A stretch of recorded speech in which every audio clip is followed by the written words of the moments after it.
The last golden rays of sunlight stretched across the vast Montana landscape, as Victoria James galloped frantically toward the lifeless form sprawled on the dusty trail.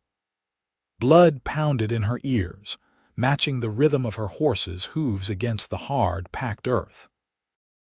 With each passing moment, darkness threatened to swallow the world whole, and with it, any hope of reaching shelter before nightfall.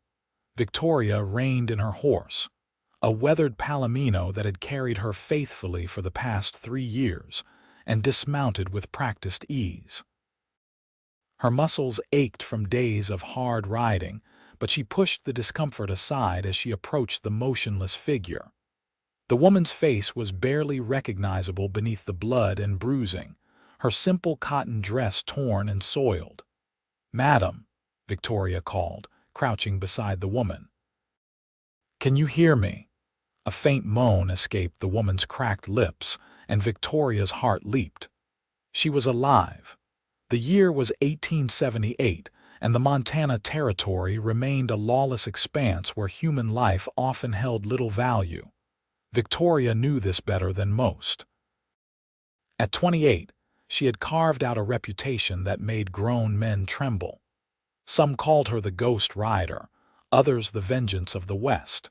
Few knew her real name, and even fewer knew the woman beneath the legends. "I'm going to help you," Victoria promised, gently assessing the woman's injuries. Multiple bruises marred her face and arms, and a deep gash ran along her hairline. "What's your name?" "Faith," the woman whispered, her voice barely audible. "Faith Vallejo." Victoria nodded, carefully lifting Faith's head to give her water from her canteen. "Who did this to you, Faith?" Faith's eyes fluttered open, revealing deep brown irises clouded with pain. "Buchanan's men," she managed before a fit of coughing overtook her. The name sent ice through Victoria's veins. Lawrence Buchanan, the cattle baron whose ruthless expansion had destroyed countless lives across the territory. The same man whose henchmen had murdered Victoria's brother 5 years ago, setting her on a path of retribution that had earned her both notoriety and a substantial bounty on her head. "You're safe now," Victoria assured her, though the promise felt hollow. Buchanan's reach extended far, and his memory was long. If Faith had crossed him somehow, nowhere in the territory would truly be safe for her. With gentle movements, Victoria helped Faith onto her horse, mounting behind her to keep the injured woman secure. The closest town was Willow Creek, a day's ride to the east. They wouldn't make it before nightfall, but Victoria knew of an abandoned trapper's cabin a few miles ahead where they could shelter until morning. As they rode, Faith drifted in and out of consciousness, occasionally murmuring words Victoria couldn't catch. The fading light made the trail treacherous, forcing them to slow their pace. Victoria remained vigilant, scanning their surroundings for any sign of pursuit. Buchanan's men were notorious for their thoroughness. If they'd left Faith for dead, they might return to confirm their work. The cabin appeared as the last light faded from the sky, a dark silhouette against the deepening blue. Victoria approached cautiously, one hand on her revolver. She had used the shelter twice before, but in these lands, ownership changed quickly, often at gunpoint. Finding it empty, Victoria helped Faith inside and settled her on a crude wooden pallet while she secured the horse and gathered firewood. Soon, a small fire cast dancing shadows across the cabin's interior, providing both warmth and light enough to better assess Faith's condition. "I need to clean these wounds," Victoria explained, wetting a cloth from her canteen. "It might sting." Faith nodded weakly, her eyes clearer now though still glazed with pain. "You're her, aren't you?" she asked suddenly. "The Ghost Rider." Victoria's hand stilled. "Some call me that." "They say you hunt Buchanan's men," Faith continued. "They say you never miss." "People talk too much," Victoria replied, resuming her task. The stories that circulated about her were exaggerated, though not entirely without foundation. She had indeed tracked and confronted several of Buchanan's associates, extracting justice where the law had failed. But she was no cold-blooded killer, merely a woman seeking retribution for an irreplaceable loss. As Victoria tended to Faith's injuries, the younger woman's story emerged in halting fragments. 22 years old and recently arrived from California, Faith had taken work as a schoolteacher in a settlement near Buchanan's main ranch. She had witnessed one of Buchanan's foremen beating a child, the son of a homesteader who had refused to sell his land and had intervened. "I should have known better," Faith whispered, "but I couldn't just watch." "You did what was right," Victoria assured her, applying a salve to a particularly nasty bruise on Faith's cheek. "That's rare in these parts." "They waited for me on the road," Faith continued. "Said they were teaching me a lesson about minding my own business." Her voice broke. "They said next time they'd make sure I didn't walk away." Victoria's jaw tightened. "There won't be a next time." Faith caught her wrist, surprising strength in her grip. "Don't. You can't go after them because of me. I've heard what happens to people who cross Buchanan." "I crossed that line long ago," Victoria replied, gently disengaging Faith's hand. "Rest now. We'll reach Willow Creek tomorrow. The doctor there is discreet." Faith's eyes searched Victoria's face, finding something there that seemed to reassure her. "Thank you," she murmured as exhaustion claimed her. Victoria remained by the fire, cleaning her revolver by its light. The weapon had been her brother's. Thomas had taught her to shoot when she was just 12, much to their father's disapproval. What would Thomas think of what she had become? The question haunted her in quiet moments like these. The night passed slowly, with Victoria alternating between keeping watch and checking on Faith's condition. By dawn, the younger woman's fever had broken, and she accepted some jerky and water with improved strength. Victoria helped her onto the horse, and they continued eastward toward Willow Creek. The town appeared around midday, a collection of wooden buildings straddling the stage road. Victoria approached cautiously. Her face wasn't well known, she was careful about that, but caution had kept her alive this long. Dr. Samuel Matthews occupied a small house at the edge of town, its white paint peeling in the harsh Montana weather. He opened the door at Victoria's knock, his weathered face showing no surprise at the sight of an injured woman. "Inside," he said simply, helping Victoria carry Faith into his examination room. As Matthews examined Faith, Victoria stepped outside, scanning the street for any signs of Buchanan's men. Willow Creek was nominally independent, but few places in the territory remained truly beyond Buchanan's influence. "She'll recover," Matthews announced when Victoria returned. "Nasty beating, but nothing broken beyond repair." "Who did this?" "Buchanan's men," Victoria replied, seeing no point in deception. Matthews had patched up enough victims of the cattle baron's expansion to recognize the handiwork. The doctor's expression darkened. "That explains it." "Fourth case this month." He studied Victoria more carefully. "You bringing her here was risky. Buchanan has eyes everywhere, I'm aware. You're her, aren't you, the one they talk about in the saloons?" When Victoria didn't respond, Matthews nodded to himself. "Thought so." "Well, she can stay here until she's stronger, but after that, I'll handle it," Victoria interrupted. Matthews regarded her skeptically. "One person can't stand against Buchanan. Better men have tried." "I'm not standing against him," Victoria replied. "I'm hunting him."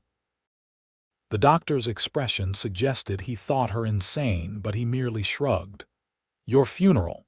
I'll be around to attend it." Victoria left Faith in Matthew's care, promising to return by nightfall. She had preparations to make. Buchanan's main ranch lay 2 days' ride to the southwest, but he had smaller operations scattered throughout the territory.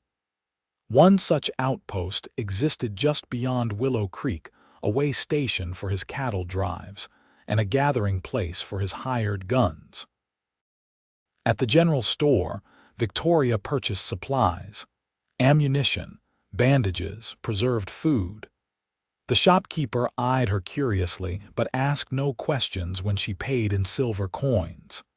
Next, she visited the livery stable, where she arranged for a fresh horse her palomino needed rest after the hard ride. As twilight descended, Victoria returned to Matthew's house, finding Faith sitting up in bed, color returning to her cheeks. "The doctor says I'm lucky," Faith greeted her. "He says most people who cross Buchanan don't survive to tell about it." "Matthews talks too much," Victoria replied, setting down her purchases. "How are you feeling?" "Like I was trampled by a herd of cattle, but alive." Faith's expression grew serious. "He told me who you are or who people think you are. He says you're on some kind of crusade against Buchanan." Victoria sat on the edge of the bed. "Not a crusade, a reckoning." "Why?" Faith asked. "What did he do to you?" Victoria rarely spoke of Thomas, but something in Faith's direct gaze compelled honesty. "My brother homesteaded near Yellow Creek, land that Buchanan wanted for a water right. When Thomas refused to sell, accidents started happening. Fences cut, cattle stampeded through his crops. Then one night his cabin burned with him inside." Her voice remained steady, the pain long since hardened into resolve. "The territorial marshal called it an accident. I found kerosene splashed on the outside walls." Faith's hand found Victoria's, her touch gentle despite her own injuries.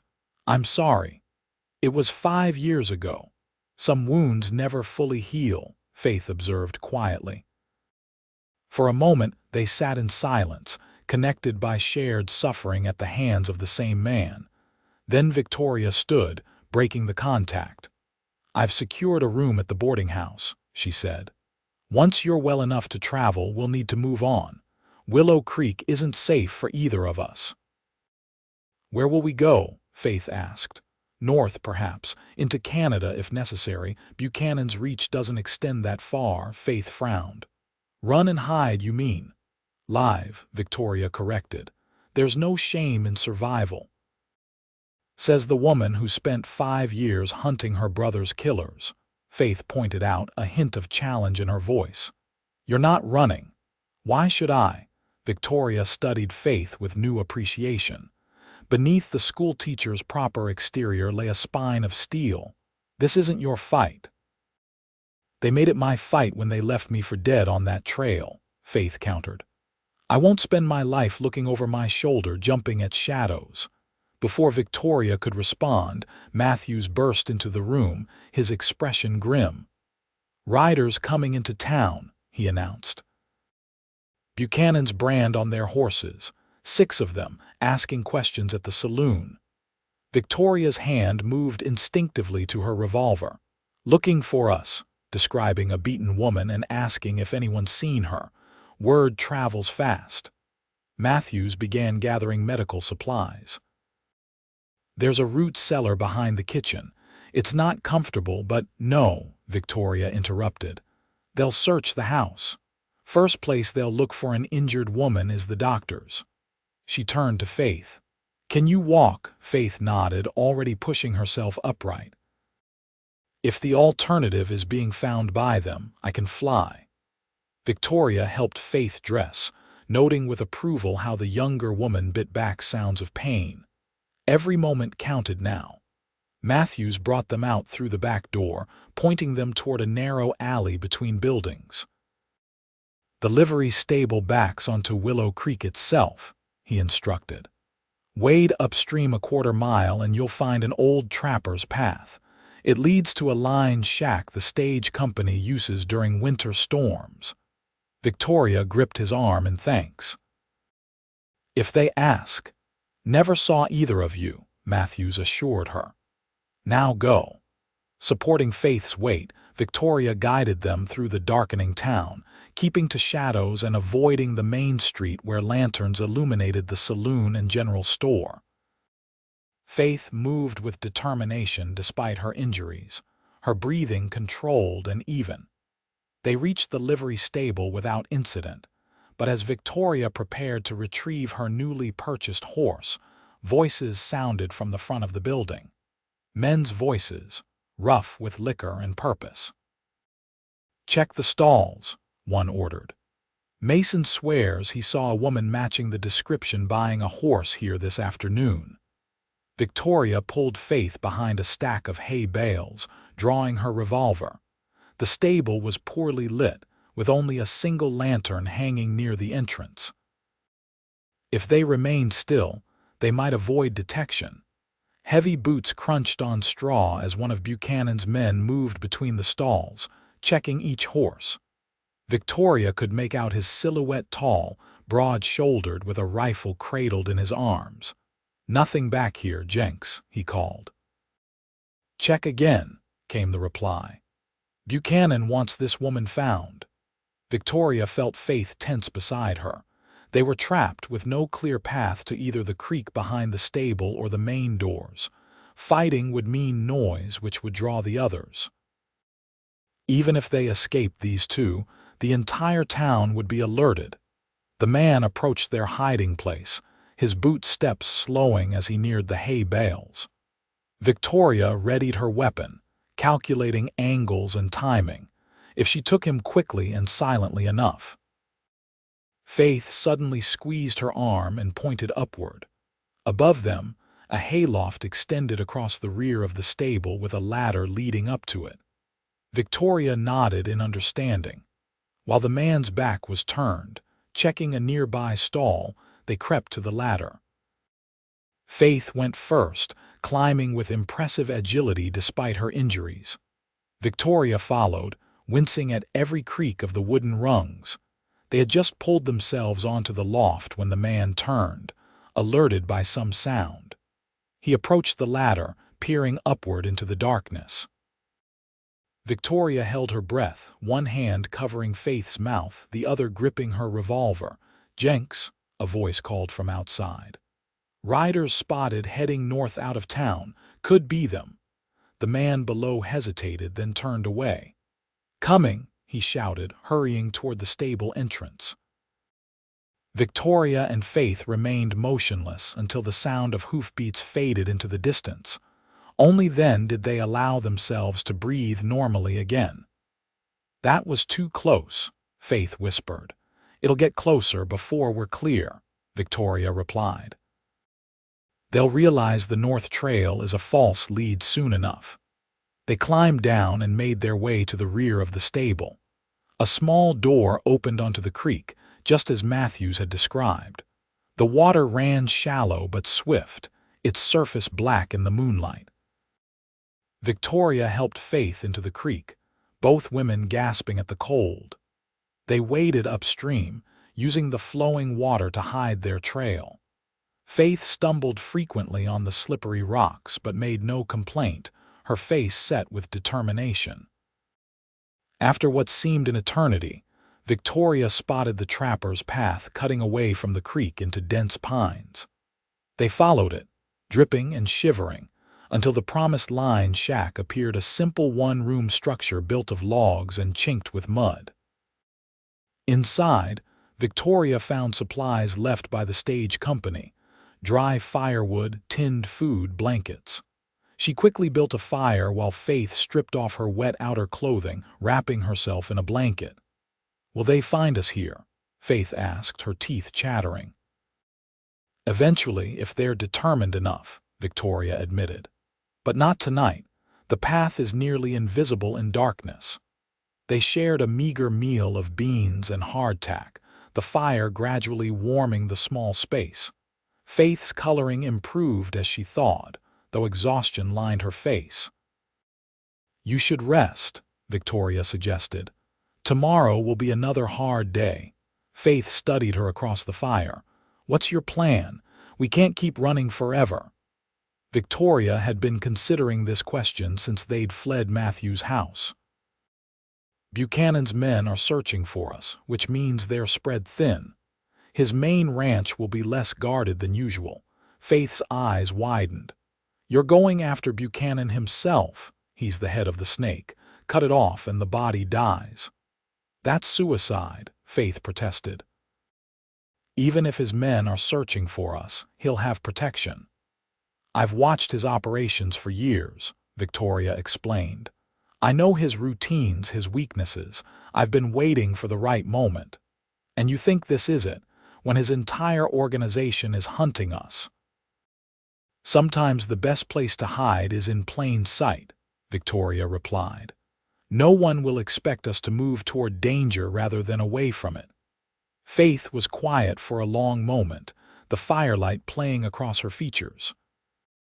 Despite the bruising, Victoria could see she was beautiful, with high cheekbones and expressive eyes that revealed both intelligence and compassion. If you're determined to do this, Faith finally said, I'm coming with you. Victoria shook her head. Absolutely not. You're injured and untrained. I'm also the reason his men are scattered across the territory, Faith pointed out. If I stay behind, I'll just be waiting for them to find me. At least with you, I have a chance. It's too dangerous. More dangerous than being alone while injured with killers hunting me, Faith challenged. Besides, two of us might succeed where one would fail. Victoria wanted to argue further but recognized the logic in Faith's position. Moreover, she found herself reluctant to leave the younger woman behind. Something about Faith's courage and determination resonated with her, awakening protective instincts long dormant. We leave at dawn, Victoria conceded. But you follow my instructions exactly. No heroics. Faith smiled, transforming her face despite the bruises. I promise. They settled for the night, Faith taking the single cot while Victoria kept watch by the fire. As midnight approached, Victoria found herself studying Faith's sleeping form, marveling at the strength hidden within such a seemingly delicate package. In another life, under different circumstances, they might have been friends. The thought was unexpectedly painful. Victoria had allowed herself no friendship since Thomas's death, knowing that attachments were liabilities in the life she'd chosen. Yet in just 2 days, Faith had somehow breached defenses built over years. Dawn brought clear skies and warmer temperatures. They set out early, Victoria leading them on a circuitous route designed to avoid the main trails where Buchanan's men might be patrolling. Faith kept pace admirably, though Victoria noted the careful way she moved, protecting still tender ribs. Buchanan's main ranch is called the Rocking Bee, Victoria explained as they rode single file through a narrow canyon. 2,000 acres of prime grazing land, with a main house that looks more like an eastern mansion than a rancher's home. How did he acquire so much land? Faith asked. Some legally, much of it through intimidation, fraud, or worse. The territorial government turns a blind eye because his cattle feed the mining camps and army forts. Faith digested this information. And how do you propose we approach this fortress? Not as enemies, Victoria replied, as travelers seeking work. The Rocking Bee always needs hands, especially as roundup season approaches. Buchanan doesn't personally interview every ranch hand. His foreman, Ellis, handles that. Won't they recognize you? Victoria shook her head. Few have seen my face. The Ghost Rider is more legend than person to most. As for you, we'll change your appearance enough to avoid recognition. By midday, they reached a small trading post situated at a crossroads. The proprietor, a grizzled man missing several fingers, asked no questions when Victoria purchased men's clothing, a wide-brimmed hat, and hair dye. In the privacy of a stand of cottonwoods near a creek, Faith transformed herself. The dye darkened her light brown hair to nearly black, while the men's clothing and hat concealed her figure and most of her face. With Victoria's guidance, she applied dirt strategically to disguise the fading bruises. "How do I look?" Faith asked, adjusting her new attire. Victoria assessed her critically. "Young but passable. Keep your voice low, speak as little as possible, and follow my lead." She handed Faith a small knife in a leather sheath. "Keep this hidden but accessible. Last resort only." Faith nodded, tucking the weapon into her boot. "What names will we use?" "I've worked as Victoria Jones before, common enough to avoid attention. You can be Frank, my younger brother. We're looking for seasonal work after a hard winter up north." They continued southwestward, reaching the outskirts of Buchanan's vast holdings by nightfall. Rather than approach the ranch directly, they made camp in a sheltered hollow, building only a small fire that would be invisible from more than a few yards away. As they shared coffee and the last of their provisions, Victoria outlined her plan. "The ranch hand's bunkhouse is our target. It's where we'll find information about Buchanan's movements and security. Most of the men there are hired guns playing at being cowboys, but a few are just ordinary workers trying to earn a living." "How do we tell them apart?" Faith asked. "The real cowboys have calluses in different places," Victoria explained. "And they talk differently, more about cattle and less about their last gunfight." Faith looked thoughtful. "My father raised horses in California before he died. I know enough about ranch work to avoid basic mistakes." Victoria raised an eyebrow, impressed. "That helps. Still, let me do most of the talking." The night passed uneventfully, and they broke camp before dawn, approaching the Rocking Bee as the sun crested the eastern mountains. The ranch sprawled across a verdant valley, with the main house situated on a rise overlooking vast pastures where cattle grazed. Bunkhouses, barns, and corrals surrounded a central yard where activity had already begun despite the early hour. They rode openly up the main approach, Victoria adopting a relaxed posture that betrayed none of her inner tension.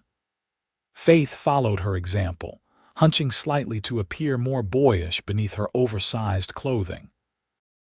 A ranch hand stopped them at the yard entrance, his hand resting casually near his holstered revolver.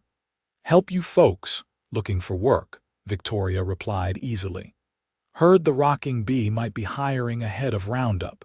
The man studied them suspiciously. "Ellis handles hiring. He's in the main barn." He jerked his thumb toward a large structure to their right. They found Ellis supervising the shoeing of several horses, a tall man with a perpetual scowl and hands like sledgehammers. He listened impassively to Victoria's practice story about seeking seasonal work after losing their small homestead up north. "Experience?" he demanded. "Raised on a ranch near Bozeman," Victoria replied. "Can rope, ride, and work cattle. Brother here is young but learning fast." Ellis studied Faith, who kept her face partially shadowed by her hat. "Kind of small for ranch work, ain't he?" "Makes up for it in determination," Victoria said before Faith could respond. "Works twice as hard as men twice his size." This seemed to satisfy Ellis, who was clearly more interested in bodies to fill positions than in asking too many questions. "Bunkhouse 3 has space. $1 a day and meals. Roundup starts in 2 weeks if you work out. Pay goes up to $1.50. If not, you're gone." Victoria nodded her acceptance of the terms. "When do we start?" "Now," Ellis said bluntly. "Stow your gear and report to Simmons at the South Corral. He needs hands mending fence." They did as instructed, finding Bunkhouse 3 partially empty as many hands were already out working. Victoria claimed 2 bunks in a corner, positioning them to allow observation of the door while keeping their backs to a wall. As they stowed their meager possessions, Faith whispered. "Now what?" "We work," Victoria replied simply. "We watch, we listen, and we wait for Buchanan to return." "He's not here," Victoria shook her head. The foreman's running things, which means Buchanan is likely in Helena on business. He usually returns for the weekend. 3 days passed in a rhythm of hard work and careful observation. Victoria and Faith, or Jones and Frank, as they were known to the other hands, kept to themselves, working diligently enough to avoid unwanted attention, but not so impressively as to stand out. Faith's disguise held, aided by the general disinterest most ranch hands showed in a skinny boy, who spoke little. Each night brought conversations in the bunkhouse, from which Victoria and Faith gleaned valuable information. Buchanan was indeed in Helena, meeting with territorial officials about expanding his grazing rights. He was expected back on Friday, 2 days hence, accompanied by only his personal bodyguard rather than the usual contingent of armed men. Most of his regular protection is still out searching for some schoolteacher who witnessed something she shouldn't have. One hand explained to another as Victoria listened while pretending to mend a shirt. Buchanan's offering $500 to whoever finds her, dead or alive. Another asked. The first man laughed. What do you think? On their 4th morning at the ranch, Victoria and Faith were assigned to repair a line of fencing that bordered Buchanan's property to the north. The isolated location finally allowed them to speak freely. Friday, Victoria said as they strung barbed wire between posts. When he returns, we'll make our move. Faith drove a staple into a post with more force than necessary. How? He'll still have his bodyguard, and there are at least 30 men on the ranch. Most won't interfere, Victoria explained. They're hired to work cattle, not die for Buchanan. As for the bodyguard, I've seen him before. Jackson Davis, former cavalry scout, fast with a gun but predictable. Faith set down her hammer, studying Victoria with concern. This isn't just about stopping Buchanan anymore, is it? It's about revenge. Victoria continued working, avoiding Faith's gaze. Justice and revenge look similar from certain angles. Not to the person delivering them, Faith countered. Revenge consumes. I've seen it happen to others. She hesitated, then added softly, I don't want it to consume you. Victoria looked up sharply. Why do you care? You barely know me. I know you saved my life, Faith replied simply. I know you could have left me behind multiple times but didn't. And I know there's more to you than this vendetta, whether you recognize it or not. Victoria wanted to dismiss Faith's words, but something in the younger woman's earnest expression prevented it. No one had spoken to Victoria this directly in years. Most people either feared her reputation or sought to use it for their own purposes. Faith did neither, instead seeing past the legend to the woman beneath. Even if you're right, Victoria finally said, it doesn't change what needs to be done. Buchanan won't stop. Not with you, not with the next person who stands in his way. Faith nodded. I understand. Just promise me one thing when this is over. If we succeed, you'll consider a life beyond vengeance. Victoria found herself unable to refuse this simple request. If we succeed, I'll consider it.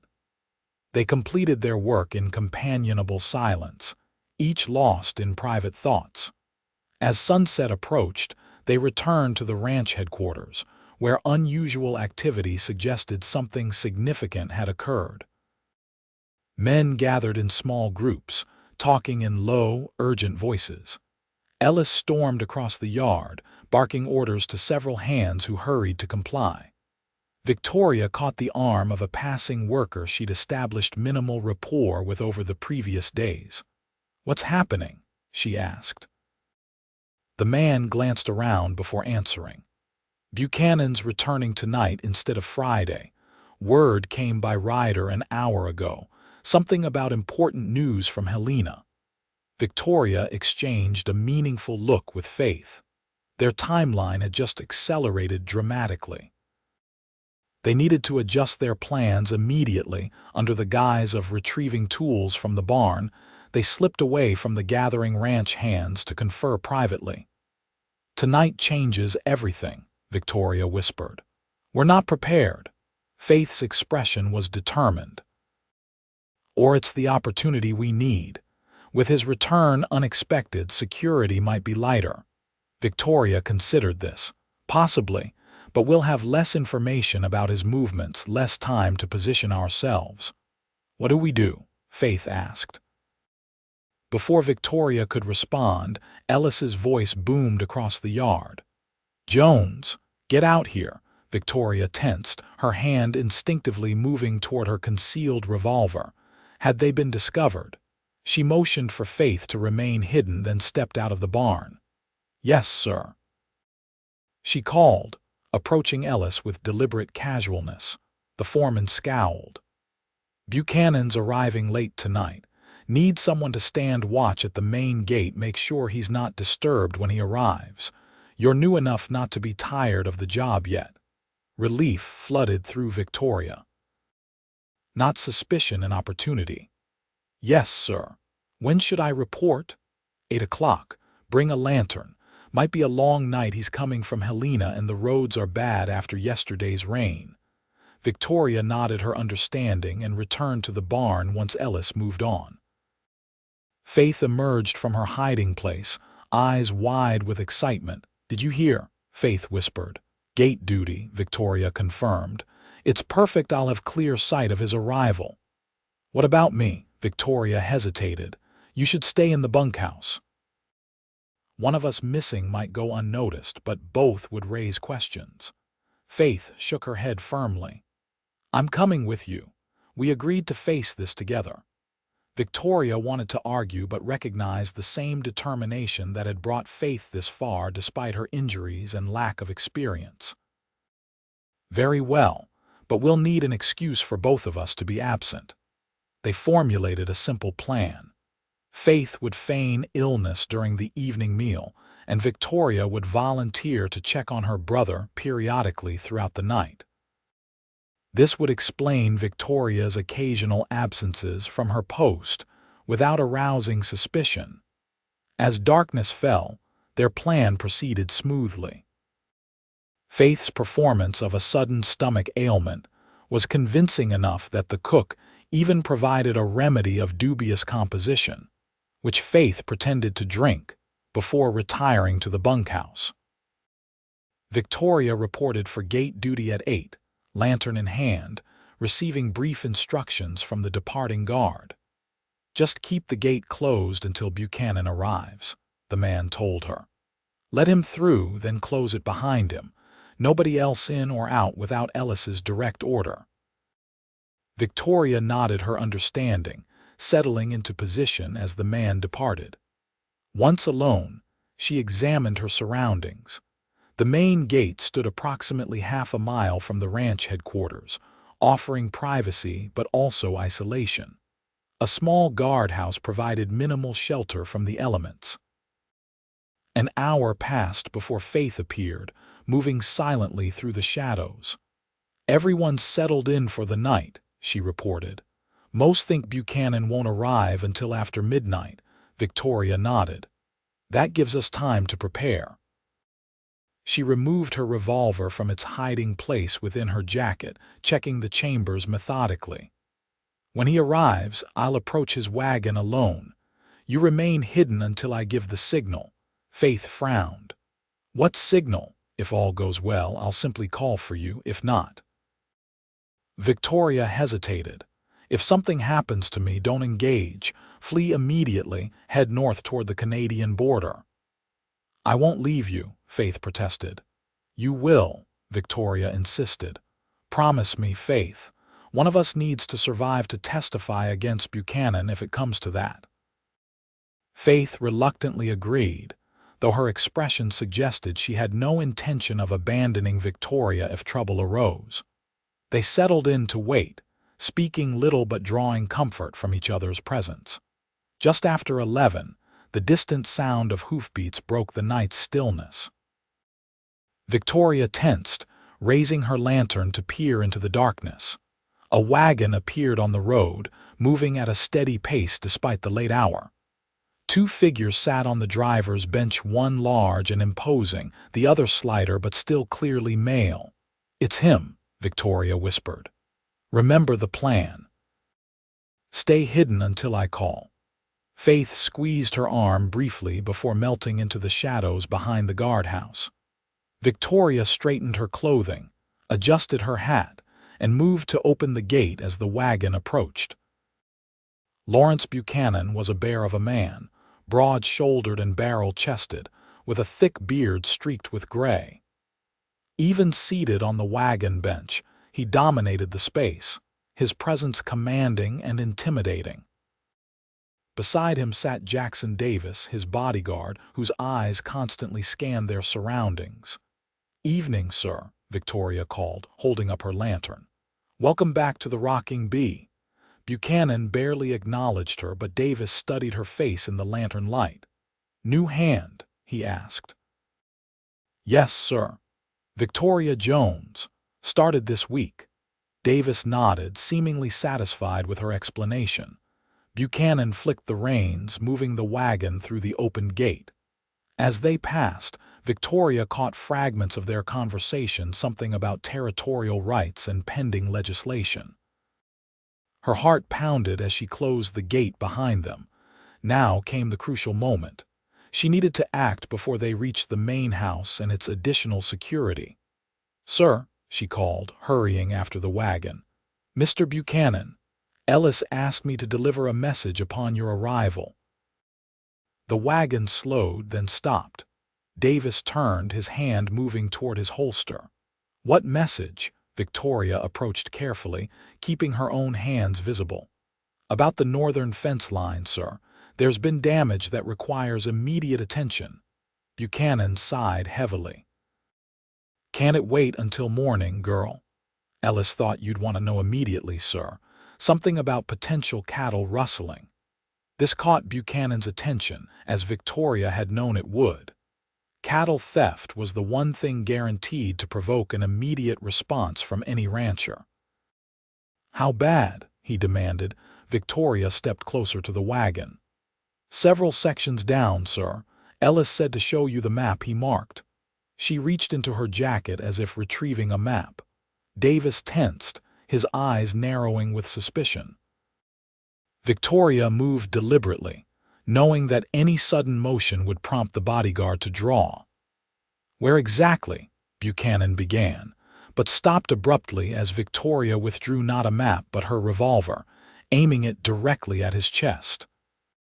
"Thomas James," she said, her voice steady despite the adrenaline coursing through her veins.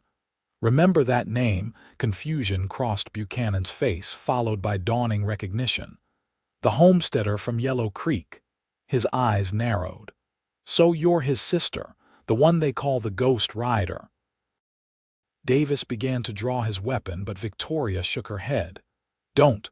I'll put a bullet through your employer before you clear leather." The bodyguard hesitated, hand hovering near his holster. "What do you want?" Buchanan asked, his tone surprisingly calm. "Money, land." "Justice," Victoria replied, "for my brother and everyone else you've destroyed." Buchanan laughed, a sound devoid of humor. "Justice, in this territory? Girl, I own the marshals, the judges, even the governor's ear. Who exactly will deliver this justice?" "I will," Victoria stated. "Faith." Faith emerged from the shadows, still in her disguise but standing tall now, her own small revolver aimed at Davis. "Remember me, Mr. Buchanan. The schoolteacher your men left for dead." Buchanan's composure finally cracked. "You," he growled. "You're supposed to be dead." "Your men are as inefficient as they are cruel," Faith replied. Victoria kept her weapon steady. "Dismount, both of you." Slowly. Davis looked to Buchanan for instruction. The rancher nodded almost imperceptibly, and both men carefully descended from the wagon. Victoria directed them away from the road, into the shelter of a small grove of trees where they wouldn't be visible from the main house. "Now what?" Buchanan demanded once they stood among the trees. "You plan to kill us both and disappear again. They'll hunt you to the ends of the earth." "No," Victoria replied. "I'm not a murderer despite what the stories say." She reached into her pocket and withdrew a folded document. "This is what we're here for." Buchanan squinted at the paper in the dim lantern light. "What is that?" "A confession," Victoria explained.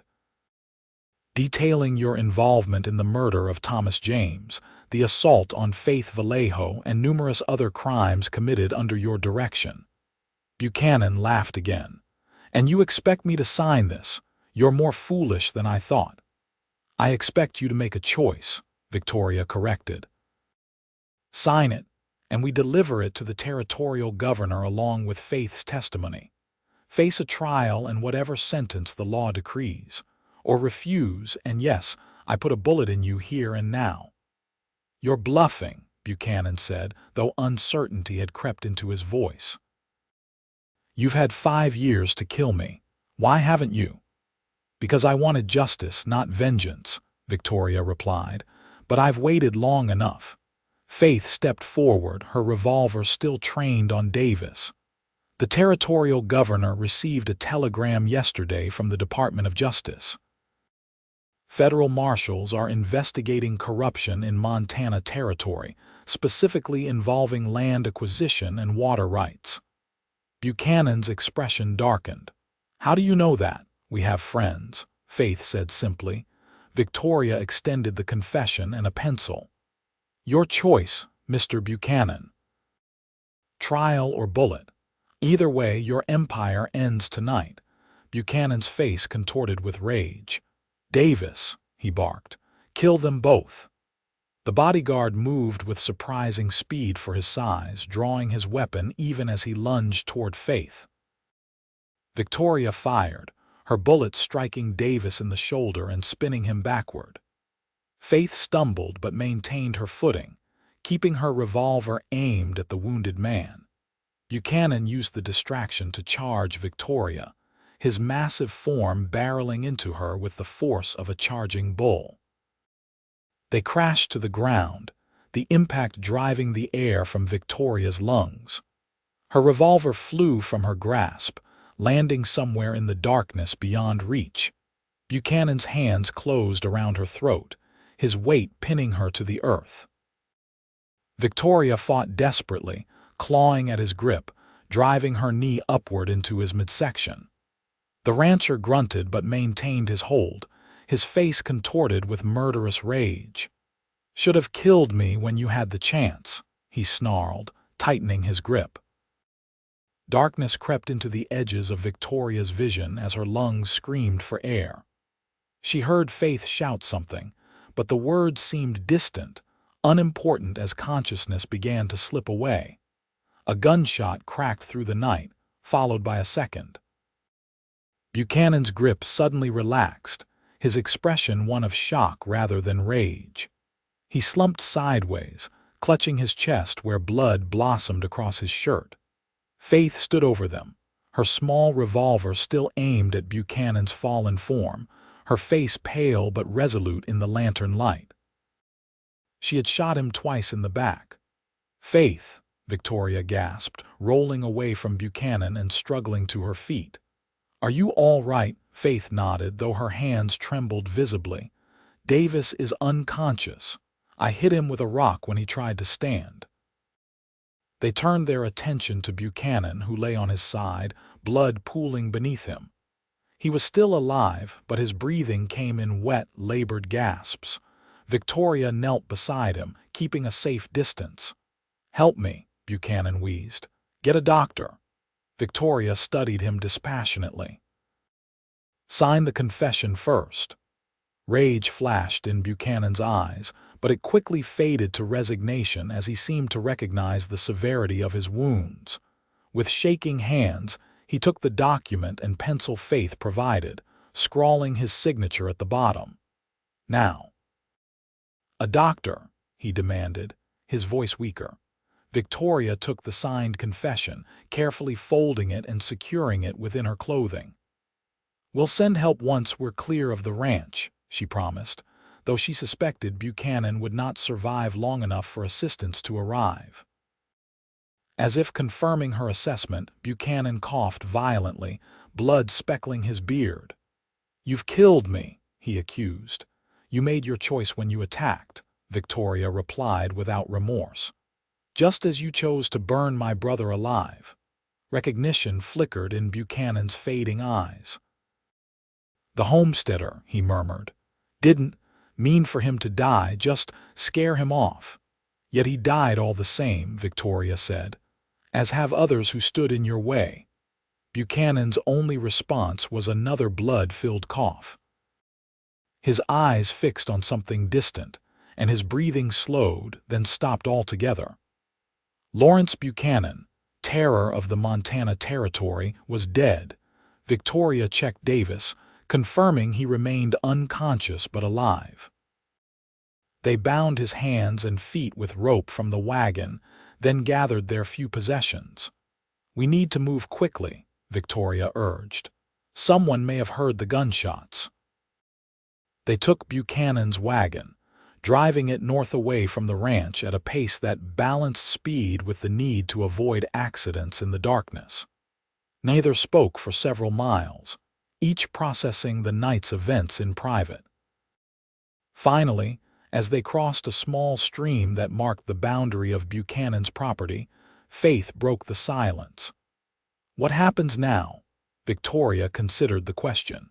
For 5 years, her existence had centered on bringing Buchanan to justice. Now that goal had been achieved not as she had planned, but achieved nonetheless. "We deliver the confession to the territorial capital," she decided. "With Buchanan's signed admission and your testimony about the assault, the authorities will have to act against his organization." Faith nodded, then asked more hesitantly, "And after that?" Victoria glanced at the younger woman, whose face was illuminated softly by moonlight. In the days since finding her beaten on the trail, Victoria had come to admire Faith's courage, intelligence, and unwavering moral compass, qualities that reminded her of Thomas, yet were uniquely Faith's own. "I don't know," Victoria admitted. "I haven't thought beyond Buchanan." "You promised to consider a life beyond vengeance," Faith reminded her gently. "So I did." Victoria fell silent again, contemplating possibilities that had seemed unimaginable just hours before. A life without the constant pursuit of retribution. A life that might include connections to others, to Faith. They traveled through the night, stopping only to rest the horses at dawn.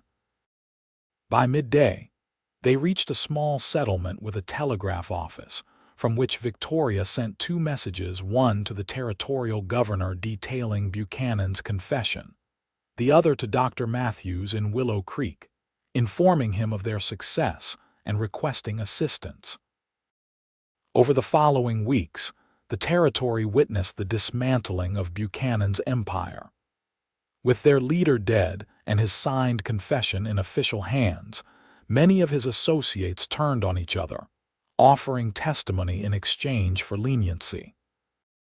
Faith provided her account of the assault to a federal marshal, her testimony corroborated by Dr. Matthews' medical records.